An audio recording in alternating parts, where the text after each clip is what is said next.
everybody, I'm Joey Poole and I'm the author, and today we're going to be talking about reviews, specifically my tips and tricks on how to get reviews. Ignore the penny pasta, again, she won't get down.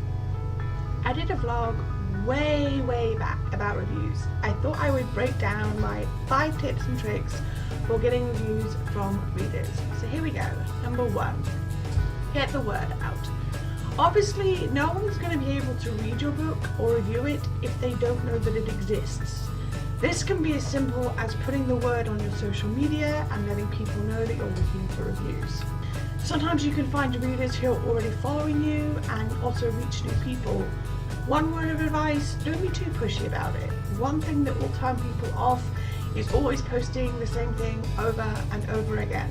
Getting the word out also applies to promotion, and of course getting the reviews through ARCs before release really helps with this. Expect to do a lot of the work yourself. Sometimes blogs will find you, but it's better to be proactive and go looking yourself. You'll find blogs have a review policy somewhere on their page, so as long as you follow that, you could be in with a charm. However, be prepared for no's and be prepared to wait for that review if you do get a yes. If you think about it, bloggers get loads of requests and they can't say yes to every single one, nor can they really reply individually to each email. There's just not time for that. And even if they do say yes, there can be a wait because they have other books to read as well. Number 2, Facebook groups and the like are great. I don't mean groups where you swap reviews with other authors. That's a big no-no where Amazon is concerned. I mean blog groups and reader groups, people interested in a certain genre and all of that. There are other sites such as the Book Robin Hoods, which I will link in the description below. This is a very good tool for bringing readers and authors together, and something that I've talked about before. What you're wanting to do is find your target audience and reaching them with reviews from their peers or blogs they may follow. You may also be able to find blogs who do interviews alongside reviews, which is a great tool when it comes to getting the word out. Number 3, be ready for requests. I don't mean sit back and just let them flow in, because you're going to have to do some work.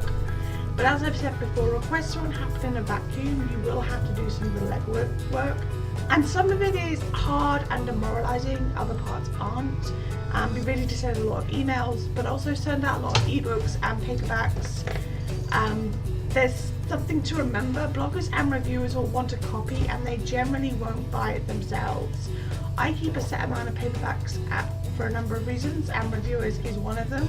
If you don't hear back from a blog, don't email them constantly, because if they're going to say yes, they won't because you're badgering them. Except that you will have to do a lot of work and get a lot of no's, and those no's will come either through silence or through sometimes a blogger saying, yeah, I'm not interested. It really just does depend on what the volume of emails the blogger is dealing with and their volume of requests. Don't take it to heart. It doesn't mean that you're a bad writer. It's just the volume of books out there. Which leads to number 4, accept letdowns. Having said that, even the bloggers who say yes may not follow through. It's the same for ARCs and things like cover reveals and such. You will get people who sign up and just don't do it. Whether because they've forgotten or because there have been other things in their life that have pulled their time, whatever you do, don't be a dick about it. Yeah, it sucks, and yes, there are some people who are just after a free copy of your book. I get it, you're pissed. I would be too, I get that way too. But do not, under any circumstances, email or call them out, because that is a douchey move and will earn you more scorn than favour. However, do feel free to keep a record of people who didn't follow through. Well, when I say don't email them, I don't mean ever email them to ask if there's an issue. I just mean don't get aggressive about it. I'm going through our process right now, and what I generally do for the rule is I email at the beginning, I email 2 weeks before release date, I email a week before release date, and then I email a few days before release date, and then I email on release date. None of it's aggressive, all of it's just, hey, you can leave your reviews here and stuff like that, just to give them an update of when the release is coming, because sometimes people don't think so much about the date until it actually arrives, and then they're like, crap. But whereas you're the author, you're very aware of when your book is coming out, so yeah. It also gives them a chance to prepare their review and any Instagram photos they're going to do and their presentation and all of that stuff. So yeah, it's good to keep in contact, but don't be aggressive about it. Number 5, my final thoughts. Be ready for 3-star and below reviews. Not everybody is going to love your work, and that's okay. The point of getting reviews is to showcase the effect your work has had on that particular reader. You're asking for their honest opinion, and that might be that they don't like your story, and that's okay. Accept it and move on. If you're someone who won't be okay with that, you're kind of in the wrong job, or you'd be better just to not read your reviews. There is no book in history of the world that has gotten a 5-star reaction from every single reader. It's just not possible. So keep that in mind, and whatever you do, don't comment on the review and get antagonistic with them. That's just common sense. It was something I was told very early on when I started publishing, and it's something that I hold true now. As I said in my video years and years back, reviews aren't for the author as such, they're for readers. They're for readers coming into wanting to buy the book.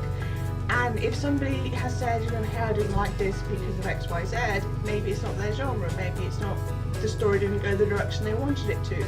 That can be both a good thing for a reader as well, because they might be like, actually, I like stories that go that way, so you know what?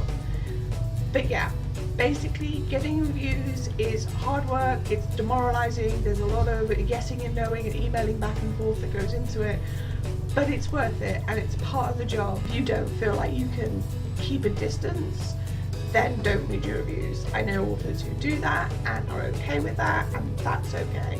You just got to do what works for you. So that's all I have time for today.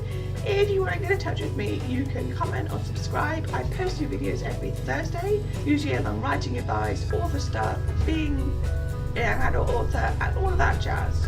Or you can find me on Facebook, on Goodreads, on Tumblr, on Twitter. My books are available everywhere, and you can pick up my new release, Walk a Mile, at the link below. And don't forget to check out Dark 2018, where I'll be signing books in October. All the links to which are listed below.